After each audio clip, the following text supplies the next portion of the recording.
என்றும் வாழும் எல்லாம் வல்ல இறைவா, தூய கன்னி மரியாவை கோயிலில் காணிக்கையாக ஒப்பு கொடுத்த இந்த நாளுக்காய் நன்றி அப்பா. அவருடைய பரிந்துரையால் தீராத நோய் நின்று விடுதலையும், மரண நெருப்பு நின்று பாதுகாப்பையும், பாவத்திற்கு எதிராய் போராட மன துணிவையும், நிறைவில் உமது முடிவில்லா அருளினை கொடையாக பெற்றிடவும் எமக்கு வரம் தாரும். ஆமென்.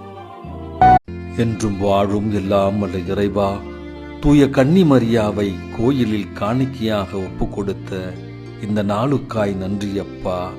அவருடைய பரிந்துரையால் தீராத நோய் நின்று விடுதலையும், மரண நெருப்பு நின்று பாதுகாப்பையும், பாவத்திற்கு எதிராய் போராட மன துணிவையும், நிறைவில் உமது முடிவில்லா அருளினை கொடையாக பெற்றிடவும் எமக்கு வரம் தாரும். ஆமென்.